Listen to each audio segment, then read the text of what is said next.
Good morning प्यारे बच्चों। तो आइए, आज तक हमने जो पॉलिटिकल साइंस +2 क्लास की politics in India since independence से जो 2 फर्स्ट चैप्टर्स है वो हम कर चुके हैं। आज हम अपनी सेकंड बुक जो इंडियन कॉन्टेक्स्ट में लिखी गई है उसका सेकंड चैप्टर करेंगे। तो चैप्टर का टाइटल है politics of plan development. Politics मतलब नीति ऑफ प्लान डेवलपमेंट, मतलब एक नियोजित तरीके से किया गया विकास। तो कह सकते हैं नियोजित विकास की जो नीतियां हैं, एक प्रॉपर जो हमारा विकास हुआ है, नियोजित विकास की राजनीति, ये हमारे चैप्टर का जो टाइटल है। तो आइए आज इसको शुरू करते हैं।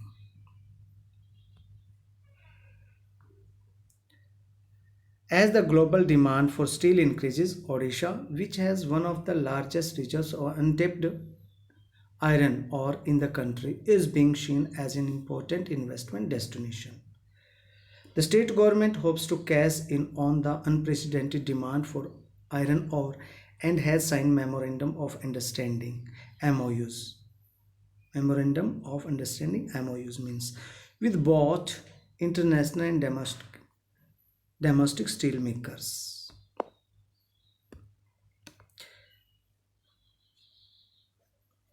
As the global demand for steel increases, जैसे ही दुनिया में स्टील की डिमांड बढ़ने लगी, लोहे की डिमांड बढ़ने लगी, तो उड़ीसा जो हमारे देश में सबसे एक राज्य है उड़ीसा, उस हमारे देश के उड़ीसा राज्य में बहुत ही बड़ा जो रिजर्व है, तो लार्जेस्ट रिजर्व है अनटेप्ड आयरन और इन द कंट्री, जो अब तक बिल्कुल छेड़ा नहीं गया, बिल्कुल ऐसे ही वो प्राकृतिक रूप में वहाँ पे विद्यमान है।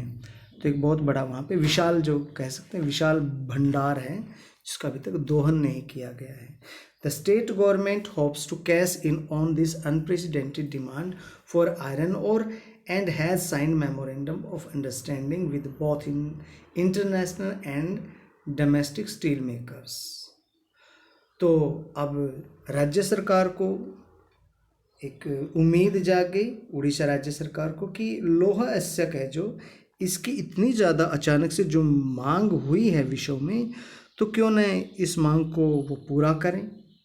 और इस तरीके से उन्होंने जो राष्ट्रीय स्तर पर और अंतर्राष्ट्रीय स्तर पर जितनी भी कंपनीज थी उनके साथ सहमति पत्र पर हस्ताक्षर कर दिए। The government believes that this would bring the necessary capital investment and provide a lot of employment opportunities. तो सरकार क्या वो सोच रही थी कि इससे राज्य में जो पूंजी निवेश होगा, और पूंजी निवेश होने की वजह से बहुत बड़ी संख्या में वहाँ पे रोजगार के अवसर भी उपलब्ध होंगे। तो बहुत सारे जो अगर रोजगार के अवसर उपलब्ध होंगे तो अनएम्प्लॉयमेंट की वो समस्या है वो समाप्त हो जाएगी। The iron ore resources lie in some of the most underdeveloped and predominantly tribal districts of the state. तो जितने भी ये भंडार थे वहाँ पे लोहे के भंडार, तो वो अधिकतर कहाँ थे, वो ऐसे इलाकों में थे जो विकसित नहीं थे, अभी अविकसित इलाके थे, खासकर ऐसे इलाके जहाँ पे आदिवासी बहुसंख्या में रहते थे। The tribal population fears that the setting up of industrial would mean displacement from their home and livelihood. तो अब क्या हुआ, आदिवासियों को अब डर होने लगा, अगर जिस जगह पे वो रहते हैं वहाँ पर उद्योग लगा दिए गए तो उन्हें अपने घर बार से बाहर होना पड़ेगा, एक स्थान से उनको दूर जगह जाना पड़ेगा, और यदि वो ऐसे दूर चले गए तो उनकी आजीविका भी उनसे छिन जाएगी। तो मान लीजिए आदिवासी यहाँ पे रहते हैं, यहाँ पे लोहे के भंडार हैं बहुत सारे, अब उनको एक जगह से दूसरी जगह पे विस्थापित होना पड़ रहा है बहुत दूर। अब वो विस्थापित होंगे तो क्या होगा, यहाँ से इतनी दूर वहाँ गए तो वहाँ पे जीविका के लिए उनकी समस्या हो जाएगी। तो ये अब उनको डर सताने लगा। इसके अतिरिक्त वहाँ पे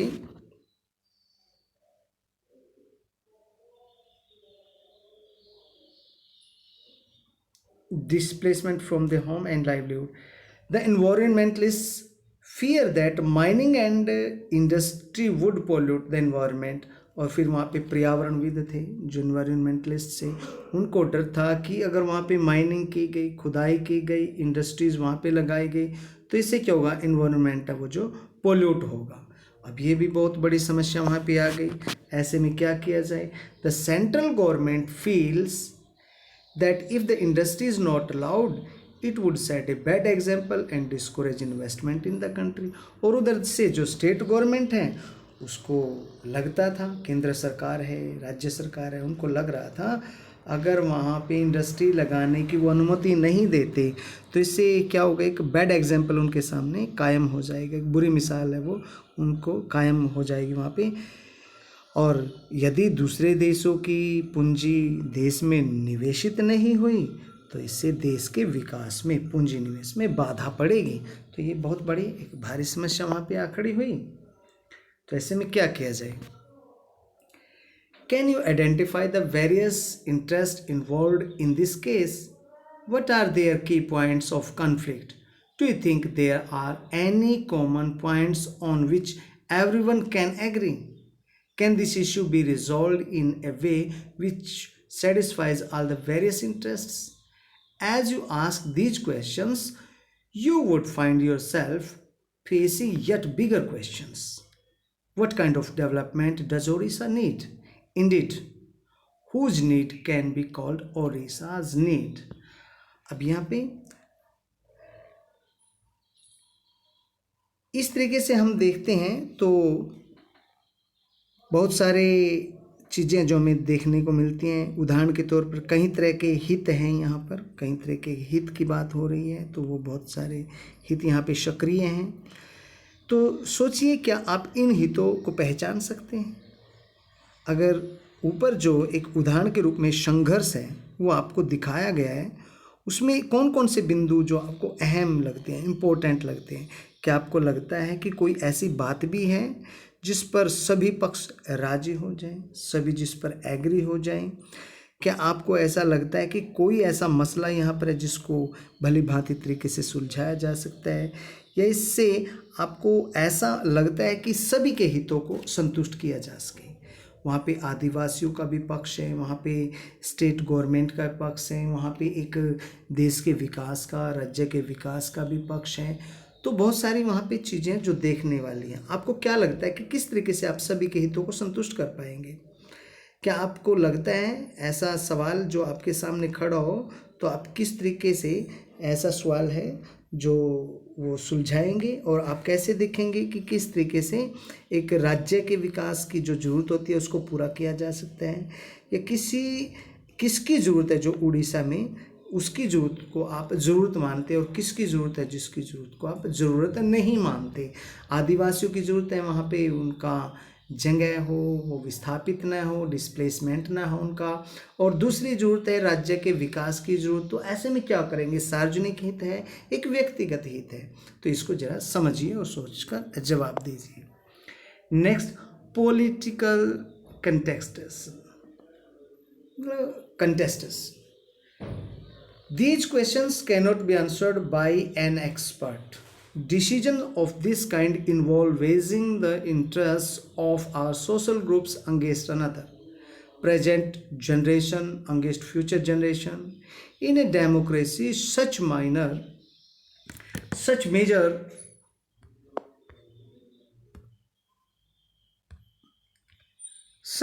decisions should be taken or at least approved by the people themselves. It is important to take advice from experts on mining, from environmentalists, and from economics. Yet the final decision must be a political decision taken by people's representative who are in touch with the feelings of the people. तो यहाँ पे 3 तरीके के लोग बताए गए। Environmentalist यहाँ पे बताया गया है, इकोनॉमिक्स यहाँ पे बताए गए हैं, पीपल्स रिप्रेजेंटेटिव्स हैं जो जनता के प्रतिनिधि है वो यहाँ पे दिखाए गए हैं। तो इस तरीके के कई यहाँ पे राजनीतिक जो टकराव हैं वहाँ पे ये दिखाए गए हैं। तो इन सवालों के अगर जवाब हैं कोई विशेषज्ञ तो नहीं दे सकता। This question can not be answered bye an expert. इस तरह के जो फैसले हैं उन फैसलों में एक सामाजिक समूह के हितों को दूसरे सामाजिक समूह के हितों की तुलना में तोला जाता है। साथ में ही मौजूदा जो पीढ़ी है, वहाँ की जनता है, उसके हितों को आने वाली जो पीढ़ी है उसके हितों के साथ भी देखना पड़ता है कि आज जो वहाँ की पीढ़ी है, वहाँ की जो जनरेशन है, उसके हितों को देखा जाए या आने वाले जो जनरेशन है उनके हितों को भी देखा जाए। ये भी चीज़ हमें यहाँ पे सोचनी देखनी पड़ती है। तो किसी भी डेमोक्रेटिक कंट्री में ऐसे फैसले जनता के द्वारा लेने चाहिए, सरकार के द्वारा लेने चाहिए या विशेषज्ञों के द्वारा लेने चाहिए। ओब्वियसली वो जनता के द्वारा लिए जाने चाहिए। तो यहाँ पे ज़रूरी है कि वो ऐसा उसका दोहन किया जाए, वहाँ से निकाला जाए या न निकाला जाए। In a democracy such major decision should be taken or at least approved by the people themselves. तो लोगों के द्वारा ये फैसले लिए जाने चाहिए।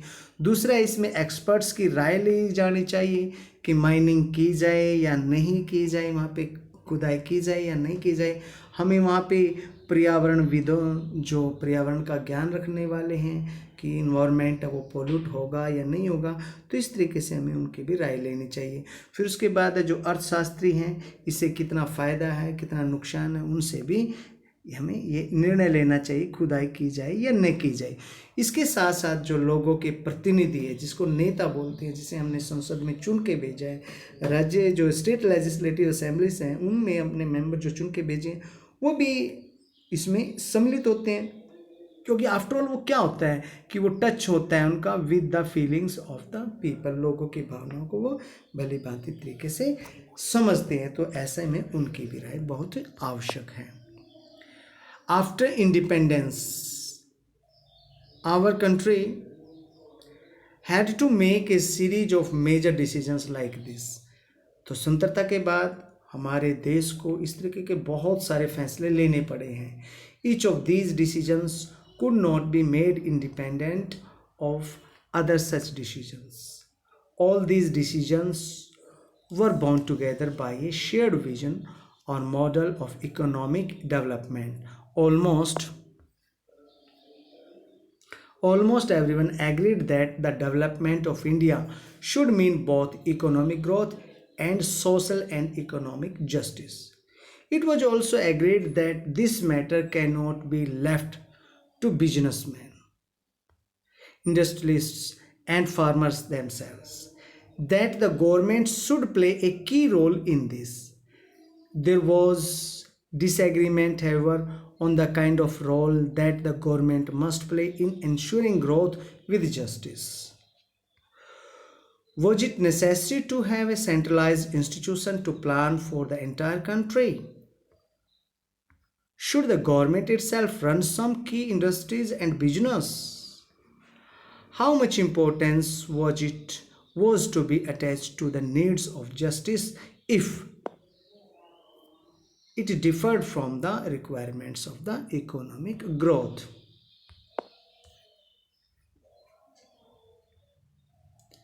आफ्टर इंडिपेंडेंस क्या हुआ? आज़ादी के बाद जो हमारे बहुत सारे निर्णय थे ये लेने पड़े। हमारे राजनीतिज्ञों के सामने बहुत सारी समस्याएं थी, हमारे देश की सरकार के सामने बहुत सारी समस्याएं थी। इनमें से कोई भी फैसला बाकी के फैसलों से दूर होके नहीं लिया जा सकता था कि एक फ़ैसला इम्पोर्टेंट है दूसरा महत्वपूर्ण नहीं है। वहाँ पे अगर हम देखें कबीलियाई लोगों की जीवन का सवाल है तो वहाँ पे देश के विकास का भी सवाल है। तो ये नहीं कि हम देश का विकास केवल इस बलबूते करें कि हमें कुछ वर्ग हैं हमारे समाज का, हमारे देश के नागरिक हैं, उनको कुचल के हम देश का विकास करें, ये भी बात गलत है। तो यहाँ पे ये भी चीज़ समझ लेनी चाहिए। सारे के सारे फैसले आपस में आर्थिक विकास के एक मॉडल या यूँ कहें कि इस तरीके से एक दूसरे से बधे हुए थे। मॉडल के रूप में कह लीजिए कि एक विकास का जो मॉडल है उस मॉडल के रूप में एक दूसरे से बधे हुए थे। हमें विकास करना था अपने कबीलियाई लोगों का भी, हमें विकास करना है देश का भी, दोनों ही हमारे लिए मेन महत्वपूर्ण हैं। तो लगभग सभी इस बात पर सहमत थे कि भारत के विकास का अर्थ केवल ये नहीं है कि हमें यहाँ पे केवल कि भाई हमें आर्थिक रूप से हम बड़े हो जाएं, बल्कि सोशल एंड इकोनॉमिक जो जस्टिस है, यानी कि सामाजिक और आर्थिक न्याय, यानी कि दोनों तरीक़ों से हमें विकसित होना जरूरी है। कई लोगों को लगता है कि केवल विकास होना चाहिए, डेवलपमेंट होना चाहिए, और डेवलपमेंट किसी भी तरीके से हो जाए, वो गलत है। सामाजिक विकास का होना भी इतना ही ज़रूरी है जितना कि आर्थिक विकास का। आर्थिक रूप से हम विकसित हो जाएं और सामाजिक रूप से पिछड़ जाए, ये भी गलत है। तो सामाजिक रूप का मतलब है लोगों के लिए बेसिक जो चीज़ें हैं वो उनका प्रावधान रखना, रोटी कपड़ा और मकान की व्यवस्था रखना, ये चीज़ वहाँ पे बड़ी ज़रूरी है। तो आर्थिक और सामाजिक न्याय दोनों ही एक आर्थिक या सामाजिक विकास है, वो दोनों के लिए जरूरी है। सचमुच जो विकास होता है उसके लिए आर्थिक और सामाजिक विकास दोनों का होना जरूरी है। तो यहाँ पे हमने देखा कि how much importance was to be attached to the needs of justice if it is differed from the requirements of economic growth। अगर हम केवल आर्थिक विकास की बात करें, सामाजिक विकास की बात न करें, तो ये कितना ज़्यादा जस्टिस होगा हमारे इस विजन से, हमारे जो विजन विकास के विजन से। तो ये बड़ी वहाँ पे समस्या खड़ी है। Each of these questions involved contestation which has continued ever since.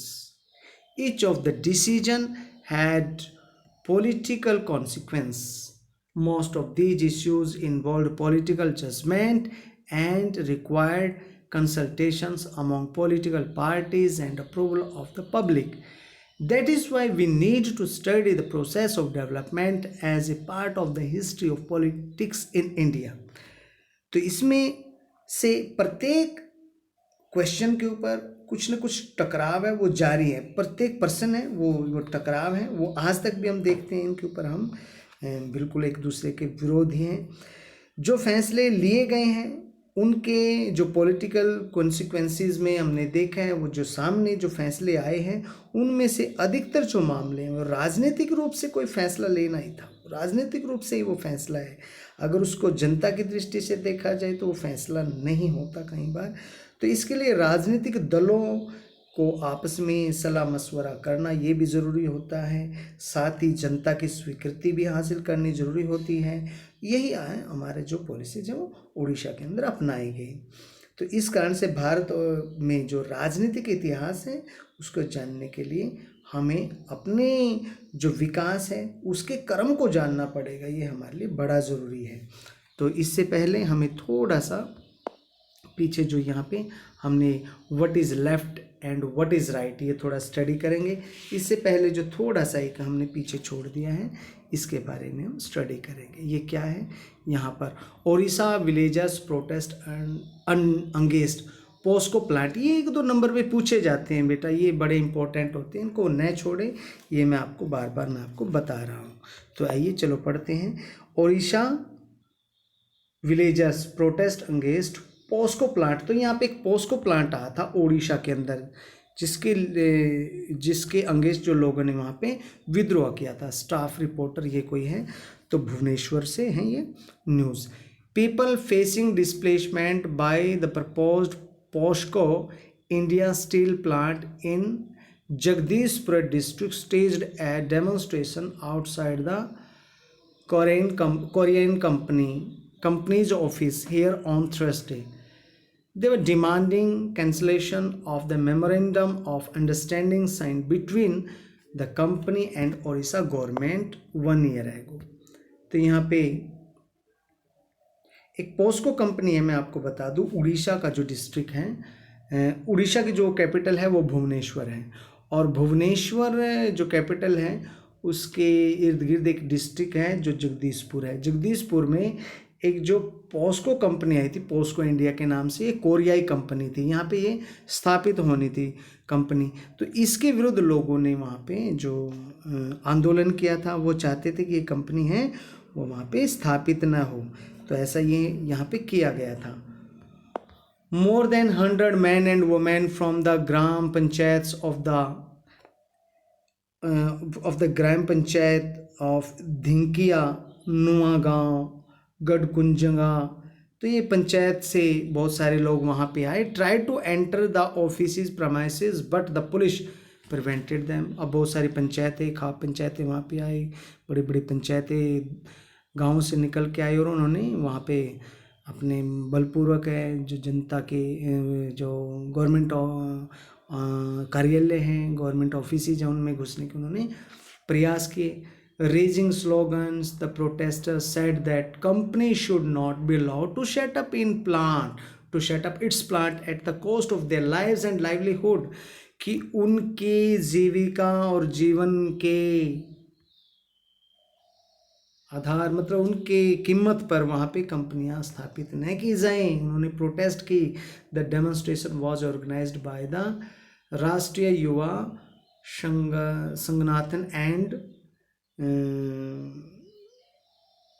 तो यहाँ पे ये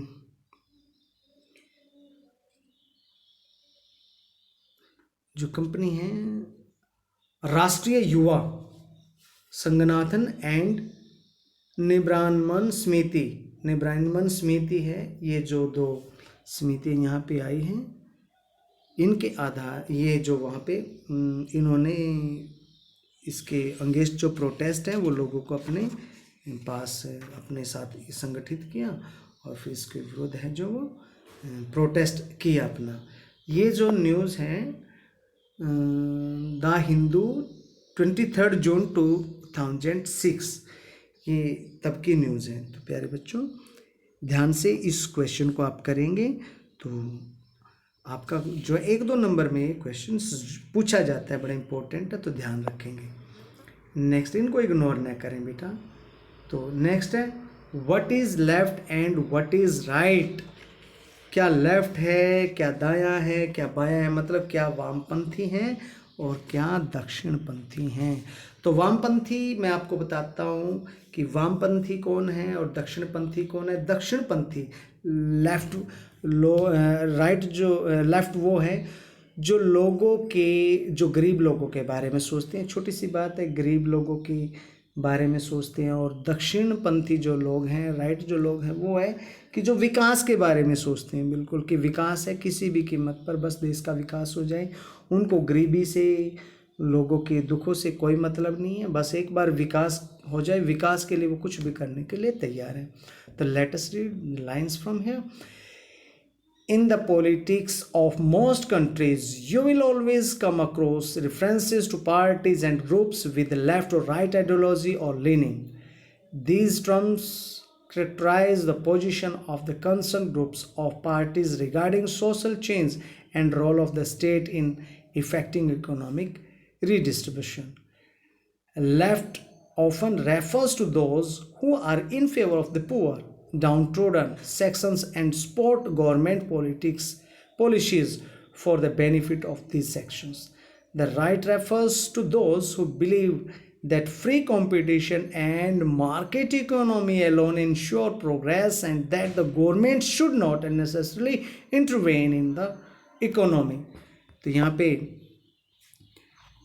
जब बहुत सारे देश हैं उनकी बात होती है कि उनमें कैसी राजनीति है, तो अक्सर वहाँ पर राजनीतिक दल और दूसरे समूह का वहाँ पे हवाला दिया जाता है।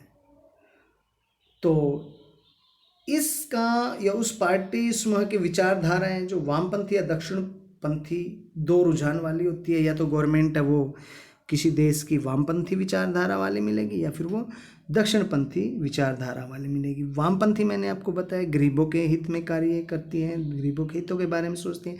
दक्षिणपंथी है वो जो कंपटीशन की भावना रखती है कि सभी को व्यापार, रोजगार, उद्योग स्थापित करने में छूट होनी चाहिए, कोई लाइसेंस नहीं होना चाहिए, किसी प्रकार की कोई रोक झोंक नहीं होनी चाहिए। बस पूंजीवादी जो कैपिटल जो सिस्टम है उसके बारे में ज़्यादा रुझान रखती है, उसके बारे में ये ज़्यादा सोचती हैं। तो आज से आपने सुना है, बहुत ही बार पढ़ा भी होगा बच्चों। तो दक्षिणपंथ और जो वामपंथ हैं ये शब्द किसी राजनीतिक दल अथवा कोई भी जो एक राजनीतिक पार्टी है इसको ये रिप्रेजेंट करते हैं ये वर्ड। और जो सामाजिक जो एक बदलाव है उसको लाने के लिए इनका बड़ा अहम रोल होता है। कोई तो जो आर्थिक मामलों में सोचता है कि लोगों की राय ले, जो गरीब और पिछड़े वर्ग हैं, वो जो सामाजिक समूह हैं उनकी तरफदारी करते हैं। कुछ लोग ऐसे हैं कि कुछ ही तबके हैं जो समाज में पूंजीवादी तबके हैं, जो कंपटीशन की भावना रखने वाले लोग हैं, जो उनकी जो नीतियों को वो फेवर करते हैं, ऐसी वो सरकारी नीतियों का समर्थन करते हैं। तो दक्षिणी जो पंथी हैं, जो इसमें राइट जो तबके के लोग हैं, राइट और लेफ्ट की बात हो रही है, तो राइट में जो वो लोग होते हैं जो वो इशारा करते हैं, ये मानते हैं कि यहाँ पे बिल्कुल खुला वहाँ पे कंपटीशन होना चाहिए, किसी पे कोई रोक टोक नहीं होनी चाहिए, जो जितना चाहे बाजार से कमाए, वस्तुएं पैदा उत्पत्ति करे, कितना उनका रेट रखे, कितना MRP हो, कुछ भी ये सब चीज़ें उनके लिए होती है। और तो कहने का मतलब है ये जो मार्केट बेस्ड एक इकोनॉमी चाहते हैं कि जो बाजार मूलक एक अर्थव्यवस्था है देश के लिए, वही मानते हैं कि ये देश के लिए ये जो अच्छी होती है। तो जबकि जो लेफ्ट में है, जो लेफ्ट हैं वो वामपंथी हैं, वो चाहते हैं कि भाई हमें ऐसा नहीं होना चाहिए, सभी लोग समाज के समान है, सभी को साथ लेके होना चाहिए, रोटी कपड़ा मकान जो बेसिक नीड्स होती हैं इंसान की, सभी को वो प्राप्त होना चाहिए। Can you tell which of the parties in 1960 were rightest and which were the left parties? Where would you place the Congress party of that time? Go to second chapter बेटा, वहाँ पे आपने ये पढ़ा है केरला गवर्नमेंट और जो हमारी कांग्रेस गवर्नमेंट है, जहाँ पे कांग्रेस केरला के अंदर हारी थी, आपको पता है। वहाँ पे इस पार्टी के बारे में पढ़ेंगे। वहाँ पे राष्ट्रपति शासन लागू किया गया था। तो दोबारा मैं थोड़ा सा आपको हिंट देता हूँ, वहाँ से पहले रिकॉल कीजिए, फिर रिकॉल नहीं करें तो वहाँ पे एक बार पढ़ के आइए, आप दोबारा से उसको रिवाइज कीजिए। तो इसके आफ्टर है हमारा आइडियाज ऑफ डेवलपमेंट, विकास के विचार। विकास क्या होता है आपकी दृष्टि में? विकास क्या है? तो मैंने आपको बताया था विकास एक होता है आर्थिक विकास है, इकोनॉमिकल, एक जो दूसरा होता है सोशल डेवलपमेंट होता है। तो आपको दो तरीके से, सामाजिक विकास का मतलब है सभी व्यक्तियों को समान रूप से आगे बढ़ाना, सभी को समान रूप से आगे लेकर चलना। तो ये होता है सोशल डेवलपमेंट, कि इसके लिए जो विकास है धीरे धीरे होगा। लेकिन इकोनॉमिकल जो डेवलपमेंट है आर्थिक दृष्टि से, एक आर्थिक दृष्टि जैसे यूरोपियन कंट्रीज़ हैं, बड़े फास्ट तरीके से उन्होंने ग्रोथ किए थे, एक ये मॉडल होता है। तो हम कौन सा मॉडल अपनाएं? तो आइडियाज़ ऑफ डेवलपमेंट है, इसके अंतर्गत हम ये चीज़ देखने वाले, पढ़ने वाले हैं। Very often this contestation involves the very idea of development. The example of Orissa shows us that it is not enough to say that everyone wants development, for development has different meanings for different section of the people. Development would mean different things. For example, to an industrialist who is planning to set up a steel plant, to an urban consumer of steel, and to the Adivasi who lives in that region. Thus, any discussion on the development is bound to generate contradictions, conflicts, and debates. So, let us read what is said in this paragraph. So, अक्सर क्या होता है कि जहाँ पे हम जो देखते हैं विकास की धारणाओं के लिए लोगों में टकराव है कि विकास, कौन सा विकास सही है? आर्थिक दृष्टि से विकास सही है या सामाजिक दृष्टि से विकास सही है? अब यहाँ पे हम जो उड़ीसा में जो जंगलों में रहने वाले आदिवासी लोग हैं उनके बारे में सोचे तो आदिवासी लोगों के लिए उनकी जीविका कमाना, उनके एक जगह पे रहना, वो उनके लिए विकास है। जबकि जो देश के लिए, राज्य के लिए विकास है कि यहाँ पे जो हमें माइनिंग करनी है, यहाँ से बहुत सारा जो स्टील है वो निकाल लेंगे क्योंकि इसकी डिमांड वर्ल्ड में बढ़ रही है, तो उनको एक जगह से वो दूसरी जगह विस्थापित करना चाहते हैं। तो अलग अलग यहाँ पे विकास की जो राय होती है, आइडियोलॉजी है, सभी लोगों की अलग अलग होती है। तो उड़ीसा का उदाहरण से हमें ये सब पता लगता है कि इतना कह देने से ये बात नहीं बनेगी कि हर कोई विकास चाहता है, जबकि हमें ये देखना होता है कि किसी विशेष तबके के लिए विकास का अर्थ है वो क्या है, क्योंकि विकास के अर्थ सभी के लिए अलग अलग होते हैं।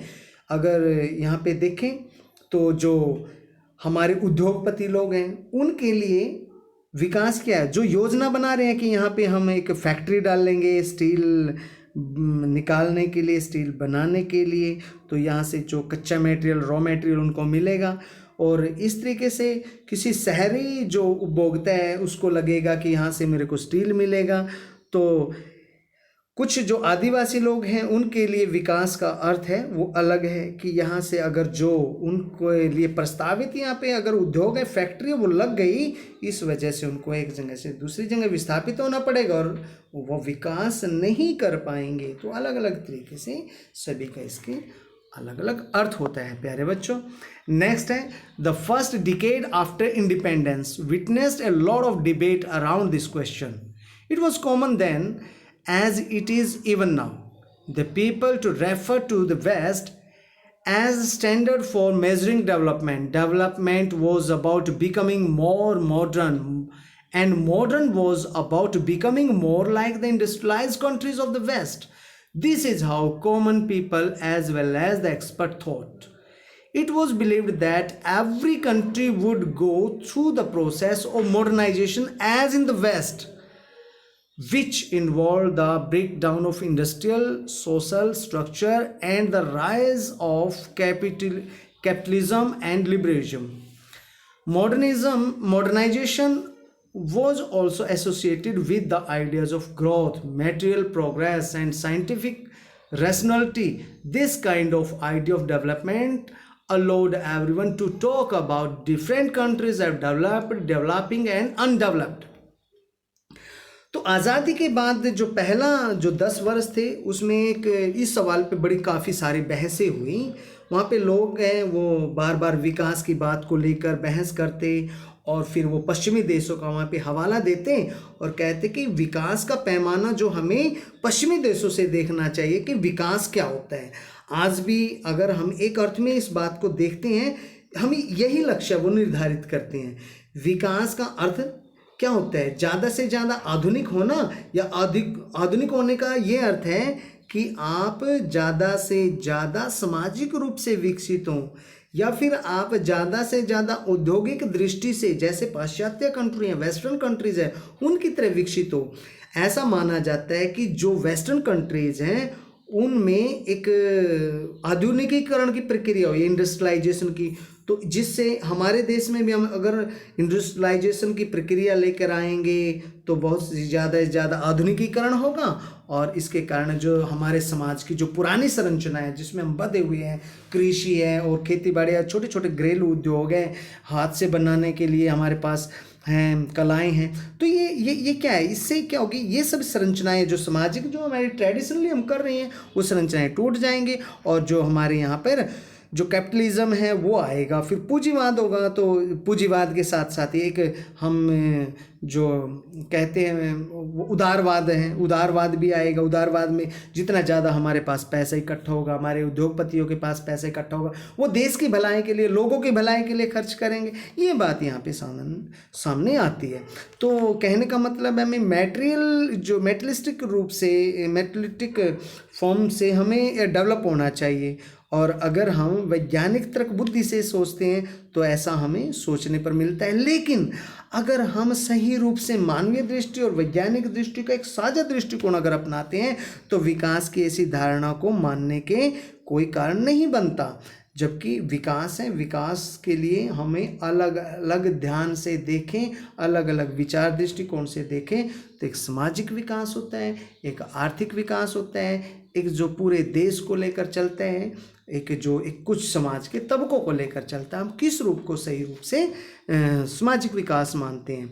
तो विभिन्न जो देश हैं ये चीज़ें जैसे डेवलप्ड कंट्रीज़ हैं, डेवलपिंग कंट्रीज़ हैं, अनडेवलप्ड कंट्रीज़ हैं, उनके बारे में हमें देख के ये चीज़ आगे करनी होगी। इस तरीके से हमें विकास के चौड़ पे बढ़ना होगा। This kind of idea of development allowed everyone to talk about different countries that developed and developing and undeveloped. Next है हमारा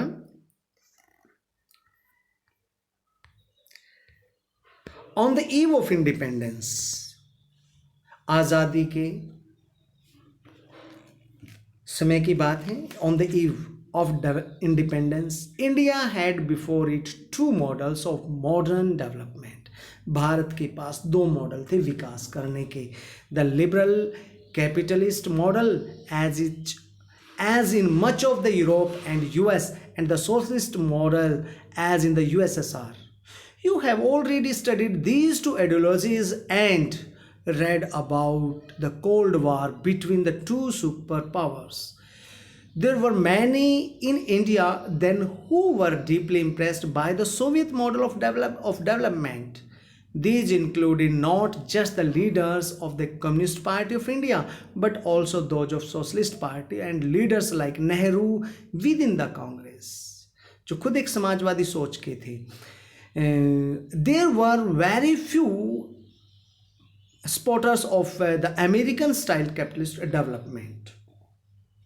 तो आज़ादी के दौरान हमारे बीच में एक सहमति बन गई थी कि नेताओं की पसंद है वो कैसी है. कुछ वहाँ पे नेता थे जो राष्ट्रवादी थे, उनके मन में एक बात बिल्कुल साफ थी कि आज़ाद भारत की सरकार आर्थिक रूप से अंग्रेज हुकूमत के आर्थिक तरीके जो अंग्रेज लगाते थे, आर्थिक जो उन्होंने हथकंडे अपनाए थे आर्थिक विकास के, उनसे एकदम से अलग हो गए. जो हमारे राष्ट्रवादी नेताओं की सोच थी कि वो अंग्रेजों जैसी वो पॉलिसी आर्थिक नीति वो नहीं अपनाने के पक्ष में थे, बिल्कुल अपनाना नहीं चाहते थे.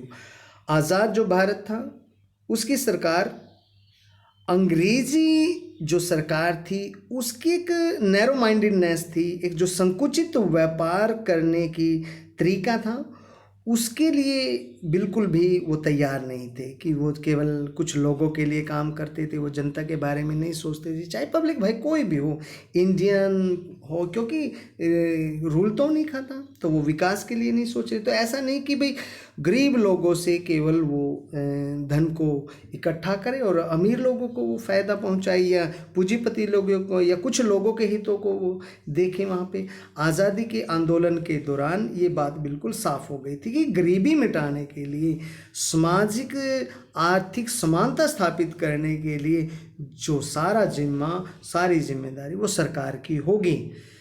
तो नेताओं को इन बातों को लेके काफ़ी बार उनके अंदर बहस छिड़ जाती थी. जो कुछ वहाँ पे औद्योगिकरण था वो मानते थे कि रास्ता है ये औद्योगिकरण का, ये ठीक रहेगा, उद्योग स्थापित करने अच्छे हैं. और कुछ के मन में विचार था कि कृषि का विकास करके हम आगे बढ़ सकते हैं और गरीबी को हमारे देश की हम समाप्त कर सकते हैं. तो यहाँ पे अलग अलग उनके there were very few supporters of American style capitalist development, और कुछ थे जो वो जो इंडियन जो कंटेक्स्ट में जो कम्युनिस्ट पार्टी है ऑफ इंडिया या फिर जो सोशलिस्ट पार्टी है, जैसे सोशलिस्ट पार्टी के अपने कुछ एक खुद के रूल्स थे भारत को विकास कराने के लिए. कम्युनिस्ट पार्टी ऑफ इंडिया है उसके अपने कुछ खुद के रूल थे. तो वो सोवियत मॉडल डेवलपमेंट था, वहाँ पे एक अमेरिकन जो स्टाइल कैपिटल डेवलपमेंट था. ये दो तरीके की चीज़ें वहाँ पे थी. तो अब सरकार के सामने था कि हम अमेरिकन स्टाइल कैपिटल डेवलपमेंट को माने या सोवियत मॉडल ऑफ डेवलपमेंट को माने, ये दोनों बड़ी समस्याएं थी. तो इसी के मद्देनज़र हमने दोनों जो मॉडल हैं, अमेरिकन स्टाइल कैपिटलिस्ट डेवलपमेंट और दूसरा है जो कम्युनिस्ट मॉडल ऑफ डेवलपमेंट है, सोवियत मॉडल ऑफ डेवलपमेंट है, दोनों को हमने संयुक्त रूप से मानना था. This reflected a broad consensus that had developed during the national movement.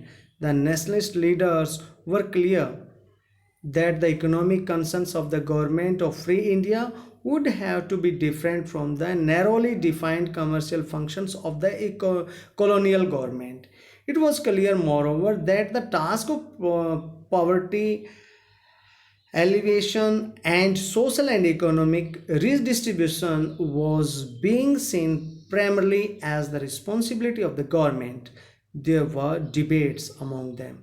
For some, industrialization seemed to be the preferred path. For others, the development of agriculture and in particular elevation of the rural poverty was the priority. तो वहाँ पे अलग अलग वहाँ पे विचार थे, अलग अलग उनके रूप थे, अलग अलग अपने अपने दृष्टिकोण थे कि कृषि से वहाँ पे विकास किया जाए या फिर उद्योग के माध्यम से विकास किया जाए. आज़ादी के दौरान से ये बात है हमने बिल्कुल देख ली थी.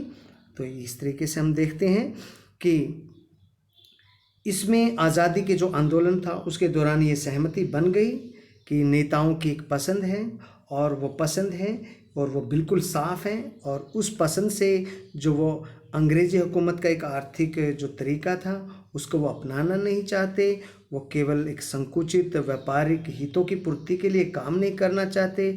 वो आज़ादी के आंदोलन के दौरान ये बात उन्होंने अपने मन में बना ली थी कि गरीबी मिटाने के लिए, सामाजिक आर्थिक जो समानता स्थापित करने के लिए सारा का सारी जिम्मेदारी उनकी अपनी सरकार की होगी, जो भारत में वो आज़ादी के बाद है वो गवर्नमेंट बनेगी। तो इसके बाद बात को लेकर उन्होंने कुछ जो औद्योगिकरण को अच्छा रास्ता मानते थे वहाँ पे नेता लोग को, तो कुछ वहाँ पे क्या मानते थे कि यहाँ पे for some industrialization to be the preferred path, और दूसरों के लिए जो एग्रीकल्चर है वो उसको सही रास्ता मानते थे अपने देश में गरीबी को मिटाने का। इसके आफ्टर हमारा planning. Despite the various differences, there was a consensus on one point. एक बात पर वहाँ पे सहमति बन गई इन सभी मतभेदों के बावजूद, that development could not be left to private actors, that there was the need for the government to develop a design for plan for development. For private sectors है ये, actors नहीं, यहाँ पे थोड़ा सा करेक्ट कर ले बच्चे, sectors है ये, that there was the need for the government to develop a design or path for development. In fact, the idea of planning as a process of rebuilding the economy earned a good deal of public support in 1940s and 1950s all over the world. The experience of Great Depression in Europe, the inner war,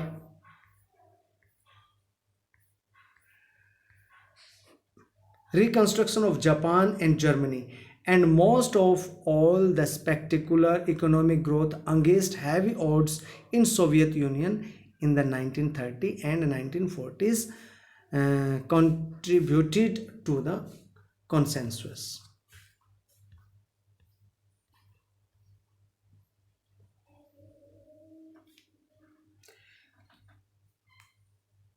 तो यहाँ पे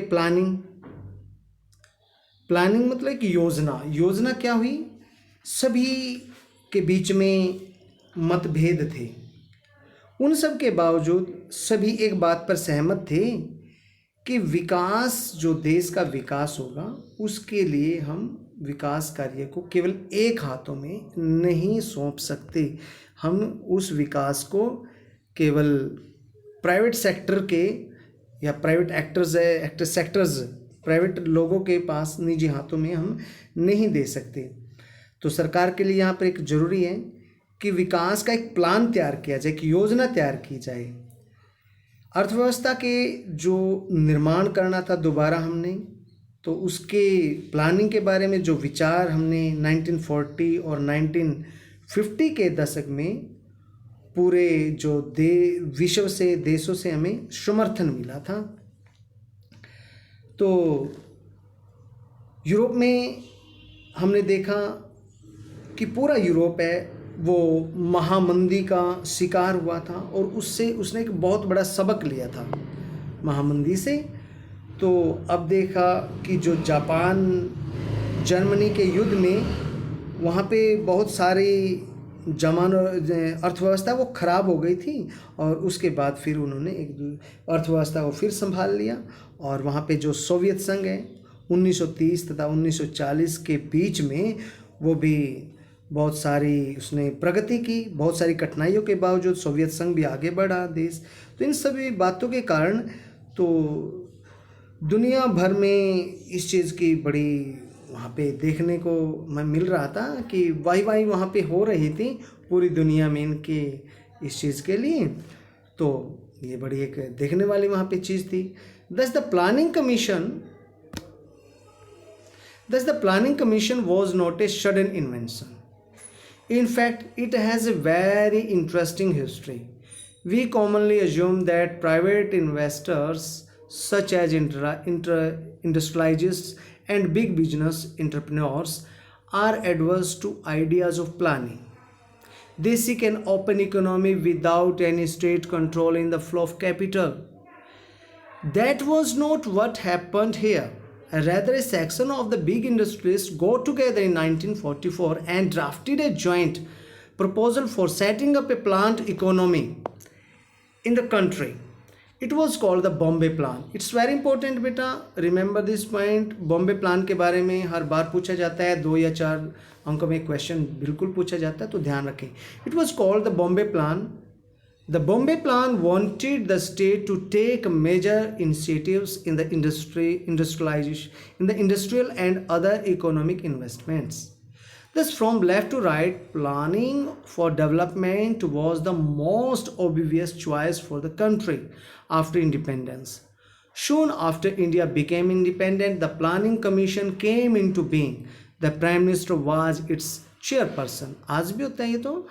It became the, it is still now that Prime Minister of India as the head member of the Planning Commission.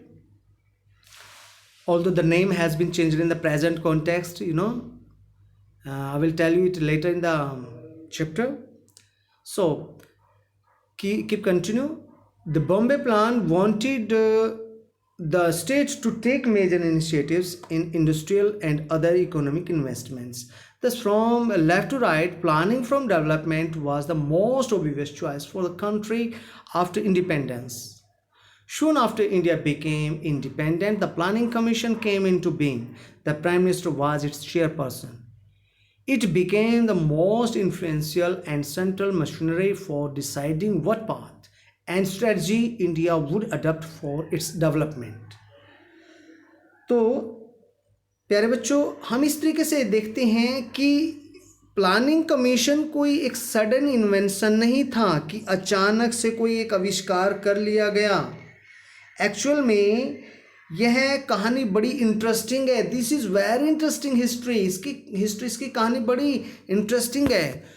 We commonly assume that private investors such as industrialist and big business entrepreneurs are averse to ideas of planning.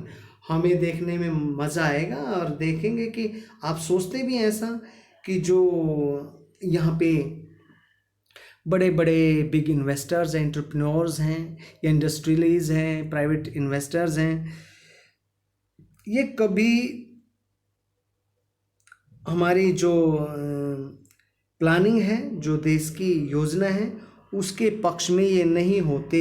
जैसे बड़े बड़े उद्योगपति कह लीजिए, व्यापारिक लोग कह लीजिए, क्योंकि ये सभी चाहते हैं कि वहाँ पर एक खुली प्रतियोगिता होनी चाहिए, खुली अर्थव्यवस्था होनी चाहिए, जहाँ पर पूंजी के बहाव पर सरकार का कोई भी बंधन हो, कोई अंकुश न लगाए गवर्नमेंट. जैसे पूंजी चल रही है चलने दो, बहती रहे, जितनी इकट्ठी करने दो इनको, किसी भी तरीके से कोई भी रोक टोक इनके ऊपर नहीं होनी चाहिए. भारत में ऐसा नहीं हुआ प्यारे बच्चों. 1944 में जो उद्योगपति हैं, इंडस्ट्रियलिस्ट हैं, ये इकट्ठे हुए एक जगह पर, और वो जगह है बॉम्बे. इसी वजह से इसको बॉम्बे प्लान बोलते हैं. ये सभी व्यापारी, इंडस्ट्रियलिस्ट लोग हैं, उद्योगपति लोग हैं जो वहाँ पे इकट्ठा हुए और इन्होंने नियोजित अर्थव्यवस्था चलाने के लिए एक प्रस्ताव तैयार किया, गवर्नमेंट को एक सलाह परामर्श देने के लिए, जिसको हम बॉम्बे प्लान कहते हैं. क्यों, क्या मंशा थी इनकी मंशा थी कि सरकार उद्योग तथा जितने भी आर्थिक क्षेत्र हैं उनमें निवेश करवाने के लिए ज़्यादा से ज़्यादा बड़े कदम उठाए. और ये साथ ही साथ हमें दक्षिणपंथी लोग हैं, ये इस विचारधारा के लोग थे जो केरला में मैंने आपको बताया था. तो वामपंथी लोग इनके विरुद्ध थे, क्योंकि वामपंथी लोग हैं जो वो गरीबों के बारे में सोचते थे, मजदूरों के बारे में सोचते थे, छोटे छोटे कार्य करने वाले कर्मचारी जो लोग थे उनके बारे में, एम्प्लॉयज़ के फेवर में थे. तो उस वक्त सभी चाहते थे कि देश की अर्थव्यवस्था एक प्लान्ड तरीके से आगे बढ़े, सुनियोजित तरीके से आगे चले. तो भारत की आज़ाद होते ही योजना आयोग है वो आया, प्लानिंग कमीशन वो अस्तित्व में आया. तो जैसा व्यवस्था थी, prime minister was it's chairperson, वो बने इसके. और भारत अपने विकास के लिए कौन सा रास्ता अपनाएगा, कौन सी नीति अपनाएगा, किस तरीके से, ये सब फैसले लेने के लिए इस संस्था ने केंद्र और जो जितने भी राज्य थे इनके बीच में सेंट्रल जो केंद्रीय भूमिका इन्होंने वो निभाई थी। तो बच्चों I think it's sufficient. If you want to do some more point then if you wish to we can, but I think it's proper. Let us do one more point. Okay, the early initiatives, शुरुआती जो उन्होंने कार्य किए, किन्होंने, ये जो planning commission है इसके बारे में जो शुरुआती जो कदम हुए उसके बारे में हम पढ़ेंगे अभी। तो इसमें as the USSR the planning commission of India opted for 5 years plans FYP, 5 year plan FYP। तो सोवियत संघ है, जैसे इसकी तरह से भारत ने भी, क्योंकि सोवियत संघ ने ये यहाँ से पंचवर्षीय योजना हमने सोवियत संघ से ली है। सोवियत संघ जो कि वामपंथी है, समाजवादी अर्थव्यवस्था चाहता है और जो गरीब लोगों के फेवर में समझता है, बातें करता है। तो सोवियत संघ की तरह भारत ने भी ये योजना आयोग है, ये पंचवर्षीय योजनाओं का वो विकल्प चुना। जिस तरीके से उन्होंने कोल्ड वार के बाद डेवलपमेंट किया था, उधर जर्मनी जापान में डेवलपमेंट हुआ था, ये बड़ा ही एक देखने के लिए एक अच्छा उनको लगा था कि किस तरीके से 5 year प्लान के माध्यम से उन्होंने प्रगति की है। The idea is very simple. The government of India prepares a document that has a plan for all its income and expenditure for the next 5 years. इसमें एक प्लान होता है, एक सीधा साधा सा विचार होता है कि भारत सरकार को अपनी तरफ से एक दस्तावेज तैयार करना है जिसमें वो अगले आने वाले 5 सालों के लिए कितनी उसकी आमदनी हुई है और कितनी आमदनी के आधार पे वो कितना खर्चा है, खर्चा करने का वो लोगों के सार्वजनिक कार्य जो हित हैं समाज के, देश की हैं, उसके विकास के लिए कितना वो खर्च है वो करेगी। ये सारी योजना उसमें निर्धारित होगी। तो according the budget of the central and the all state governments is divided into 2 parts, non plan budget and that is spent. तो यहाँ पे एक नॉन